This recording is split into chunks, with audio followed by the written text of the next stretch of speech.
बच्चों आज की इस वीडियो में हम डिस्कस करने जा रहे हैं इंटरमॉलिक्यूलर फोर्सेस को।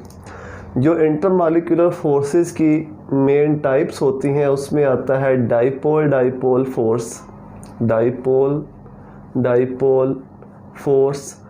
ये इंटरमॉलिक्यूलर फोर्सेस क्या होती हैं ये मैंने आपको बताया हुआ है। अगर आपने लास्ट वीडियो नहीं देखी तो पहले उसको देख लें। डाइपोल डाइपोल के बाद आती है dipole induced dipole, dipole induced dipole. ये इंड्यूस्ड डाइपोल क्या होता है ये अभी हम डिस्कस करेंगे।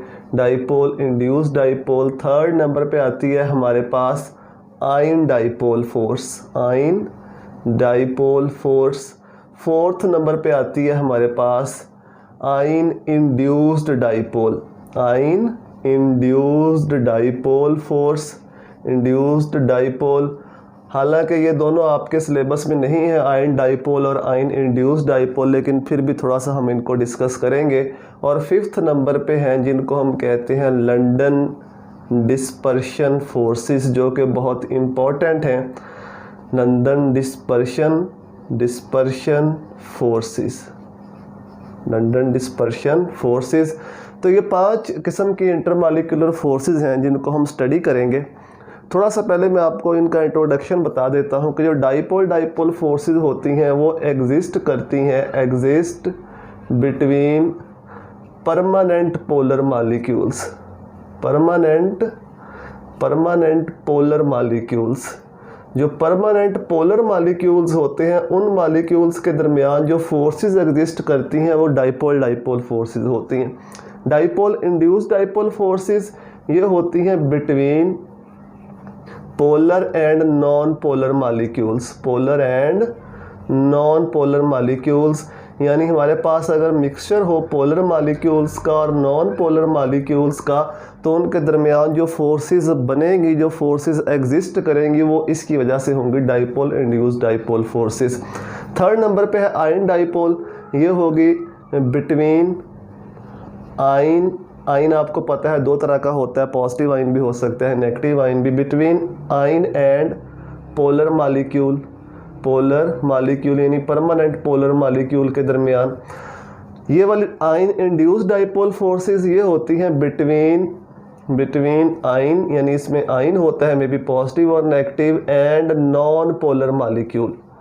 आयन और नॉन पोलर मॉलिक्यूल में कैसे फोर्सेस डेवलप होंगी ये हमें पता चलेगा इससे, आयन इंड्यूस्ड डाइपोल से। और लास्ट में है ये होती हैं बिटवीन नॉन पोलर मॉलिक्यूल्स, यानी अगर सारे के सारे मॉलिक्यूल्स जो हैं वो नॉन पोलर हों तो उनके दरमियान फोर्सेस कैसे ऑपरेट करेंगी इंटरमॉलिक्यूलर फोर्सेस ये हमें पता चलता है लंदन डिस्पर्शन। ये साइंटिस्ट के नेम के ऊपर है, वैसे इन्हें कहते हैं instantaneous dipole induced dipole forces.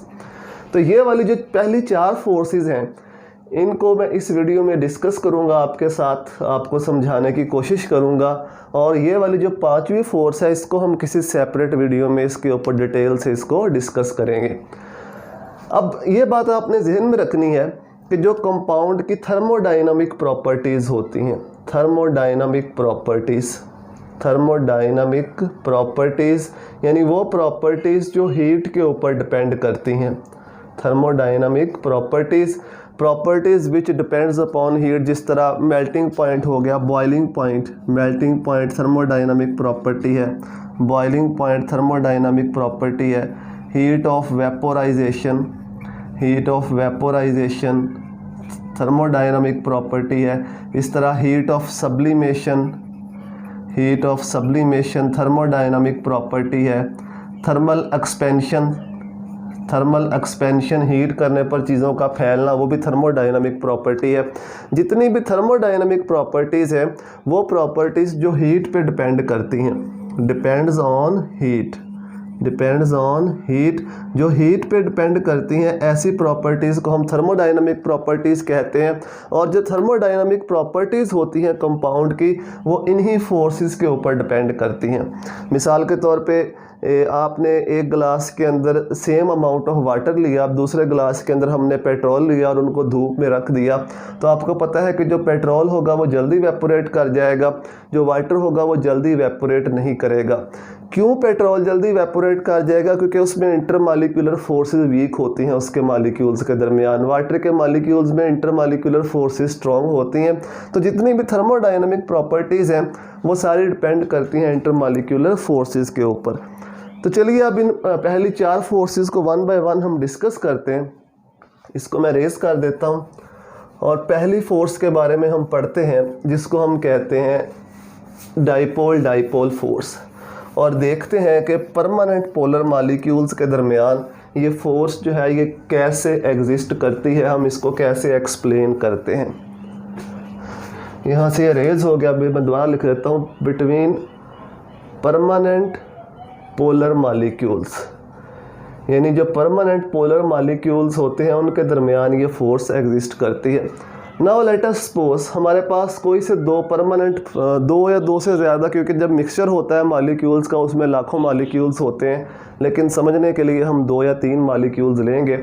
Suppose हमारे पास कोई से भी 2 परमानेंट पोलर मॉलिक्यूल्स हैं, HCl सपोज कर लो। अब जो परमानेंट पोलर मॉलिक्यूल होता है उसका एक सिरा जो होता है वो पॉजिटिव होता है, दूसरा नेगेटिव होता है। ये सपोज इसका नेगेटिव सिरा है, ये पॉजिटिव है। इस तरह ये दूसरा मॉलिक्यूल, इसका ये सिरा, एक सिरा इसका पॉजिटिव होगा और दूसरा सिरा इसका नेगेटिव होगा। जब ये मॉलिक्यूल्स एक दूसरे के करीब आते हैं, परमानेंट पोलर मॉलिक्यूल्स एक दूसरे के करीब आते हैं, तो ये खुद को ऐसे अरेंज कर लेते हैं कि एक मॉलिक्यूल का जो नेगेटिव एंड है वो दूसरे मॉलिक्यूल के पॉजिटिव एंड की तरफ होता है। एक मॉलिक्यूल का नेगेटिव एंड दूसरे मॉलिक्यूल के पॉजिटिव एंड की तरफ होता है। सपोज जब ये करीब आएंगे तो सिचुएशन इस तरह से होगी, एक मॉलिक्यूल का पॉजिटिव एंड दूसरे मॉलिक्यूल के नेगेटिव एंड की तरफ खुद को ओरिएंट कर लेगा, खुद को अरेंज कर लेगा, और इसके दरमियान जो अट्रैक्शन बनेगी इसको हम कहेंगे डाइपोल डाइपोल फोर्स। क्या कहेंगे इसे? डाइपोल डाइपोल फोर्स, क्योंकि ये भी परमानेंट पोलर मॉलिक्यूल है, ये भी परमानेंट पोलर मॉलिक्यूल है। इनके दरमियान जब अट्रैक्शन डेवलप होगी तो इसको हम कहते हैं डाइपोल डाइपोल फोर्स। जब ये करीब आते हैं तो ये खुद को अलाइन कर लेते हैं, खुद को अरेंज कर लेते हैं इस तरह से कि एक मॉलिक्यूल का पॉजिटिव एंड दूसरे मॉलिक्यूल के नेगेटिव एंड की तरफ खुद को अरेंज करता है। अब इसको हम डिफ़ाइन कैसे करते हैं? अगर डिफ़ाइन करना हो तो हम कहते हैं the forces of attraction, the forces of attraction between positive end of one polar molecule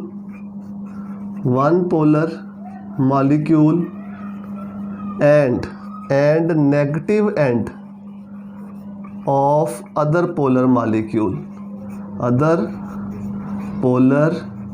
molecule, यानी इसमें जो मॉलिक्यूल्स होते हैं वो परमानेंट पोलर मॉलिक्यूल्स होते हैं। परमानेंट पोलर मॉलिक्यूल्स में ये वाली फोर्सेस जो हैं वो एग्जिस्ट करती हैं। अगर मॉलिक्यूल्स दूर दूर होते हैं, जब उनमें अट्रैक्शन नहीं होती तो उनकी अलाइनमेंट डिफरेंट हो सकती है, इस तरह से खुद को वो अलाइन कर सकते हैं। इस तरह से जो अलाइनमेंट है उनकी वो डिफरेंट हो सकती है, मॉलिक्यूल्स की डायरेक्शन या उनकी अलाइनमेंट या उनकी अरेंजमेंट डिफरेंट। लेकिन जब एक दूसरे के नज़दीक आएंगे तो फिर ये खुद को इस तरह से अरेंज करेंगे कि मॉलिक्यूल के पॉजिटिव और नेगेटिव एंड एक दूसरे के आमने सामने आ जाएंगे। इस तरह से पॉजिटिव और नेगेटिव एंड एक दूसरे को अट्रैक्ट करना शुरू कर देंगे, तो इनके दरमियान जो फोर्सेस बनेंगे उन फोर्सेस को हम डाइपोल डाइपोल कहते हैं, क्योंकि ये परमानेंट पोलर मॉलिक्यूल्स हैं और परमानेंट पोलर मॉलिक्यूल्स को हम डाइपोल कहते हैं। ये लास्ट वीडियो में मैं बता चुका हूँ डिटेल से। अगर आपने वो वीडियो नहीं देखी तो पहले वो वीडियो देख लें, फिर ये अच्छे से समझ में आ जाएगा। चलिए अब इसकी एक एग्जाम्पल ले लेते हैं। HCl का मॉलिक्यूल, HCl के मॉलिक्यूल्स जब एक दूसरे के करीब आते हैं तो इनके दरमियान जो फोर्सेस ऑपरेट करती हैं वो ये डाइपोल डाइपोल फोर्सेस होती हैं। सपोज ये एक HCl का मॉलिक्यूल, ये दूसरा HCl का मॉलिक्यूल, ये तीसरा HCl का molecule, hydrogen partial positive, chlorine negative.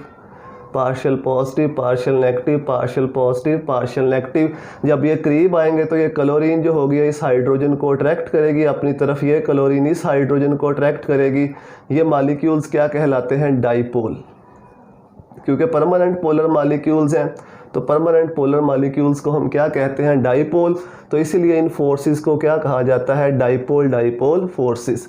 इस तरह से एक और एग्जांपल ले लेते हैं क्लोरोफॉर्म की, CHCl3।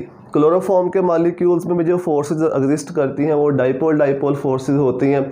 तो डाइपोल डाइपोल फोर्सेस इसको हम कैसे एक्सप्लेन करेंगे? इस तरह से इसका स्ट्रक्चर होता है CHCl3 का। इस तरह से दूसरा मॉलिक्यूल भी लिख लेते हैं CHCl3। हाँ, यहाँ पे कार्बन, 3 क्लोरीन, ठीक है, और 1 हाइड्रोजन। क्लोरीन की इलेक्ट्रोनेगेटिविटी ज़्यादा तो पार्शियल नेगेटिव, कार्बन की भी कम पार्शियल पॉजिटिव, हाइड्रोजन की भी कम होती है क्लोरीन से, तो दोनों के ऊपर पार्शियल पॉजिटिव होगा। इस तरह क्लोरीन पार्शियल नेगेटिव, कार्बन भी पार्शियल पॉजिटिव, हाइड्रोजन भी पार्शियल पॉजिटिव। तो जब ये एक दूसरे के करीब आएंगे मॉलिक्यूल्स, इसका पार्शियल पॉजिटिव एंड इसके पार्शियल नेगेटिव एंड को अपनी तरफ अट्रैक्ट करेगा, तो इस फोर्स को हम कहेंगे डाइपोल डाइपोल फोर्स, क्योंकि ये मॉलिक्यूल्स जो हैं ये परमानेंट डाइपोल हैं। बार बार मैं ये लफ्ज़ इस्तेमाल कर रहा हूँ परमानेंट डाइपोल, क्योंकि डाइपोल डाइपोल फोर्सेस जो है वो परमानेंट पोलर मॉलिक्यूल्स के दरमियान ही एग्जिस्ट करती हैं। अब हम देख लेते हैं कि कौन से ऐसे फैक्टर हैं जो इन मॉलिक्यूल्स की स्ट्रेंथ को अफेक्ट करते हैं, क्योंकि तमाम मॉलिक्यूल्स में डाइपोल डाइपोल फोर्सेस की जो स्ट्रेंथ है वो एक जैसी नहीं होती, किसी में स्ट्रॉन्ग होती हैं, किसी में वीक होती हैं। तो कौन कौन से फैक्टर हैं जो अफेक्ट करते हैं? फैक्टर अफेक्टिंग, कौन कौन से फैक्टर अफेक्ट करते हैं इनकी स्ट्रेंथ को?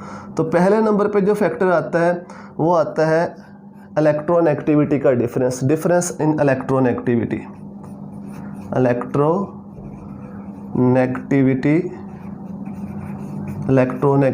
डिफरेंस। जितना इलेक्ट्रोनेगेटिविटी का डिफरेंस ज़्यादा होगा अटैच्ड एटम के दरमियान, उतनी ही जो स्ट्रेंथ होगी डाइपोल डाइपोल फोर्सेस की वो उतनी ही ज़्यादा होगी। मिसाल के तौर पे HCl, HBr और HI को अगर हमने कंपेयर करना हो तो सारे ये पोलर मॉलिक्यूल्स हैं, डाइपोल्स हैं। Hydrogen partial positive, chlorine partial negative, partial positive, partial negative, partial positive, partial negative. सबसे ज़्यादा जो इलेक्ट्रोनेगेटिविटी का डिफरेंस होता है वो हाइड्रोजन और क्लोरीन के दरमियान होता है।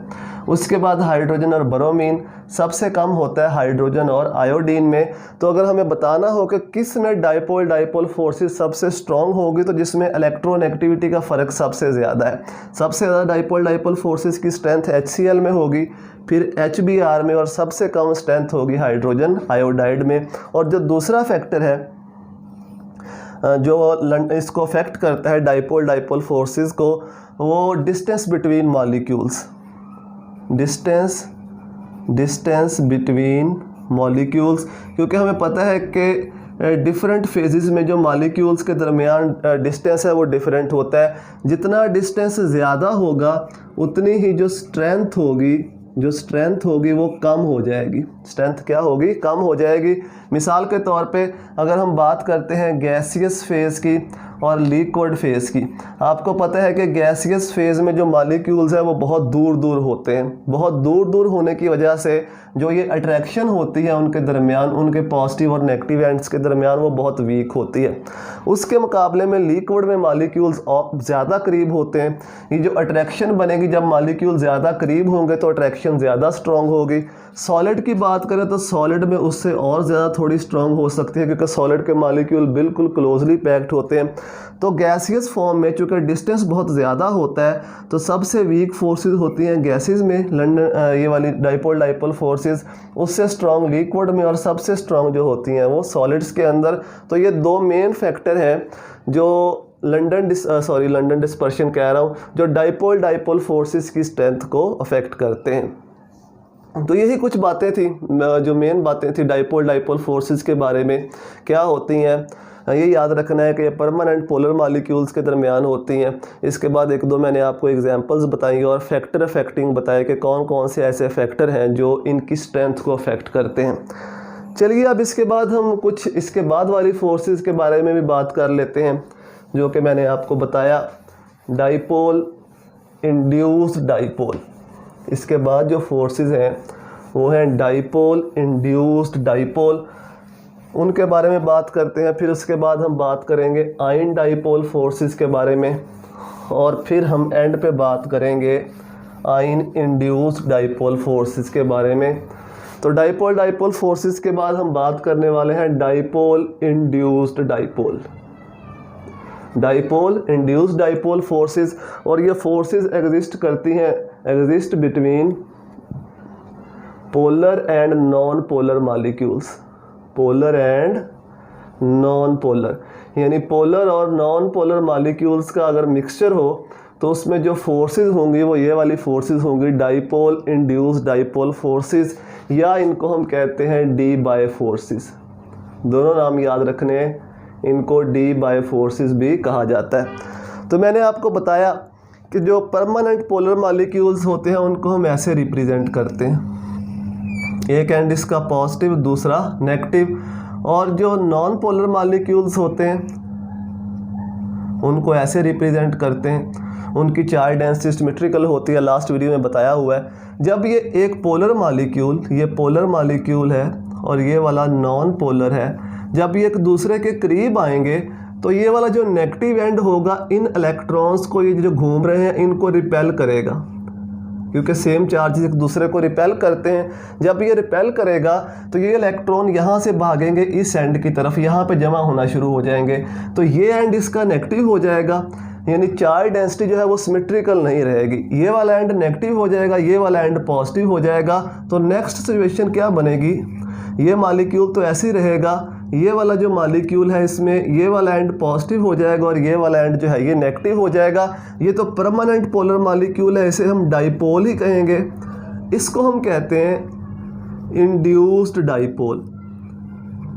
इसे क्या कहा जाता है, इंड्यूस्ड डाइपोल, क्योंकि ये परमानेंट पोलर नहीं है, ये नॉन पोलर मॉलिक्यूल है। इस मॉलिक्यूल ने, परमानेंट पोलर मॉलिक्यूल ने इसमें पोलैरिटी को पैदा किया। इंड्यूस का मतलब होता है पैदा करना, इसने इसमें पोलैरिटी को पैदा किया, इसलिए हम इसको क्या कहते हैं, इंड्यूस्ड डाइपोल। तो इसने इसमें पोलैरिटी को पैदा किया, ये करीब आए, इन्होंने एक दूसरे को अट्रैक्ट किया, तो ऐसी फोर्सेस को हम कहते हैं dipole induced dipole forces.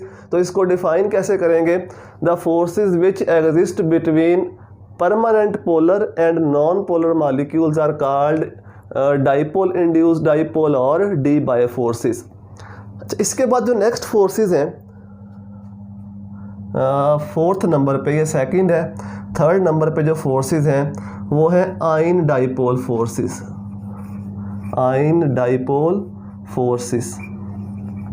Ion dipole forces किस किस के दरमियान एग्जिस्ट करेंगी, एग्जिस्ट बिटवीन आयन में भी कैटाइन और A9 and permanent polar molecule, and permanent polar molecule, यानी आयन और परमानेंट पोलर मॉलिक्यूल के दरमियान जो फोर्सेस होती हैं उसको हम कहते हैं ion dipole forces. For example, जब हम NaCl को वाटर के अंदर डिज़ोल्व करते हैं, NaCl प्लस वाटर, तो इनके दरमियान जो फोर्सेस ऑपरेट करती हैं वो आयन डाइपोल फोर्सेस होती हैं। ये जो NaCl है ये ब्रेक डाउन हो जाता है सोडियम पॉजिटिव आयन के अंदर और क्लोराइड नेगेटिव आयन के अंदर। तो ये कैसे फोर्सेस डेवलप होती हैं उसका मैं आपको मैकेनिज़्म बता देता हूँ। सोडियम पॉजिटिव आयन बन जाएगा, इस सोडियम पॉजिटिव आयन को वाटर के मॉलिक्यूल घेर लेंगे इस तरह से, जो वाटर के मॉलिक्यूल्स होंगे वो इसको सराउंड कर लेंगे, इसको घेर लेंगे। और वाटर का मॉलिक्यूल जो है वो पोलर होता है, आपको पता है, हाइड्रोजन पार्शियल पॉजिटिव होते हैं और ऑक्सीजन पार्शियल नेगेटिव। सारे ऑक्सीजन इसके पार्शियल नेगेटिव होंगे। सोडियम के ऊपर पॉजिटिव चार्ज है, ऑक्सीजन के ऊपर पार्शियल नेगेटिव है, तो ये एक दूसरे को अट्रैक्ट करेंगे, अट्रैक्शन डेवलप होगी। इस अट्रैक्शन को हम कहते हैं आयन डाइपोल फोर्स। इस अट्रैक्शन को क्या नाम दिया जाता है, आयन डाइपोल फोर्स। सेम इस तरह का मैकेनिज्म बनेगा क्लोरीन के साथ। अब क्लोरीन को कैसे ये सराउंड करेगा वाटर, क्लोरीन को सराउंड करेगा हाइड्रोजन के ज़रिए, क्योंकि हाइड्रोजन पे होता है positive charge, partial positive charge. तो जो हाइड्रोजन होंगे वो सराउंड करेंगे क्लोरीन को इस तरह से। हाइड्रोजन जो है वो क्लोरीन के साथ अट्रैक्शन शो करेंगे। इस तरह से जो फोर्स बनेंगे उस फोर्स को हम कहेंगे आयन डाइपोल। ये दरमियान में आयन पड़ा हुआ है, ठीक है, और जो वाटर के मॉलिक्यूल्स हैं ये क्या है, ये डाइपोल है। ऐसी फोर्सेस को हम कहते हैं आयन डाइपोल फोर्सेस। और ये फोर्सेस जो हम यहाँ पे पढ़ रहे हैं, dipole forces, dipole induced dipole forces, उनके मुकाबले में ये सबसे ज़्यादा स्ट्रॉन्ग होती हैं, जिनको हम आयन डाइपोल फोर्सेस कहते हैं। और लास्ट में चौथे नंबर पे जो हम डिस्कस करने वाले हैं ion induced dipole. Ion induced dipole, induced dipole का मैं आपको बता चुका हूँ क्या होता है, ठीक है। आयन इंड्यूस्ड डाइपोल फोर्सेस, तो ये फोर्सेस जो है वो किस किस के दरमियान एग्जिस्ट करेंगे, अब आपको पता चल गया होगा। Exist between ion and non polar molecules, ion and non polar molecules, यानी इसमें आयन और नॉन पोलर मॉलिक्यूल्स के दरमियान अट्रैक्शन होगी। सपोज ये एक आयन है पॉजिटिव आयन, जब ये एक नॉन पोलर पॉजिटिव आयन यहाँ पे लिख देता हूँ ताकि कन्फ्यूजन ना हो, जब ये एक नॉन पोलर मॉलिक्यूल के करीब जाएगा इस तरह से, तो ये क्या करेगा, ये इसके इलेक्ट्रॉन्स को अपनी तरफ अट्रैक्ट करेगा, क्योंकि इसके ऊपर पॉजिटिव चार्ज है तो इलेक्ट्रॉन्स को अपनी तरफ ये अट्रैक्ट करेगा। उसका नतीजा क्या होगा, इलेक्ट्रॉन इसकी तरफ भागेंगे, सारे इलेक्ट्रॉन इस साइड पे जमा हो जाएंगे, इस साइड पे इलेक्ट्रॉन की कमी हो जाएगी, तो ये एंड हो जाएगा नेगेटिव और ये एंड हो जाएगा पॉजिटिव। तो ये तो आयन है, तो ये तो आयन ही रहेगा। और ये वाला जो मॉलिक्यूल था इसकी सिचुएशन कुछ यूँ हो जाएगी, ये एंड इसका नेगेटिव, ये पॉजिटिव, इसको हम कहते हैं इंड्यूस्ड डाइपोल। इसको क्या कहा जाता है, इंड्यूस्ड डाइपोल। तो ये इसको अट्रैक्ट करेगा अपनी तरफ, इस फोर्स को हम कहते हैं आयन इंड्यूस्ड डाइपोल। सेम इस तरह का मैकेनिज्म होगा अगर नेगेटिव आयन हो, अगर कौन सा आयन हो, negative ion plus non polar molecule हो, नॉन पोलर मॉलिक्यूल हो। तो अब सोचो ज़रा क्या होगा, जब ये करीब आएंगे तो ये इसको रिपेल करेंगे, इलेक्ट्रॉन जो नेगेटिव चार्ज है ये इलेक्ट्रॉन को क्या करेगा, रिपेल करेगा। उस रिपल्शन के नतीजे में ये इलेक्ट्रॉन इस साइड पे जमा हो जाएंगे, इस साइड पे पॉजिटिव चार्ज, इस साइड पे नेगेटिव चार्ज। तो नेक्स्ट सिचुएशन क्या बनेगी, ये नेगेटिव आयन है, नेगेटिव आयन, और दूसरा जो मॉलिक्यूल होगा उसकी सिचुएशन कुछ यूँ बन जाएगी, पॉजिटिव नेगेटिव, ये बन जाएगा इंड्यूस्ड डाइपोल। तो इसके दरमियान अट्रैक्शन डेवलप होगी। ऐसी फोर्सेस को हम कहते हैं आयन इंड्यूस्ड डाइपोल फोर्सेस। तो ये चार किस्म की फोर्सेस के बारे में मैंने आपको बताया। डाइपोल फोर्सेस क्या होती हैं, डाइपोल इंड्यूस्ड डाइपोल या डी बाय फोर्सेस क्या होती हैं, आयन डाइपोल फोर्सेस और आयन इंड्यूस्ड डाइपोल फोर्सेस। उम्मीद है कि ये डिस्कशन आपको समझ आई होगी और पसंद भी आई होगी। अगर आपको ये वीडियोस हेल्पफुल लगती हैं तो अपने दोस्तों के साथ शेयर करें, उनको बताएं ताकि वो भी यहाँ से हेल्प ले सकें। दुआओं में याद रखिएगा। अल्लाह हाफिज़।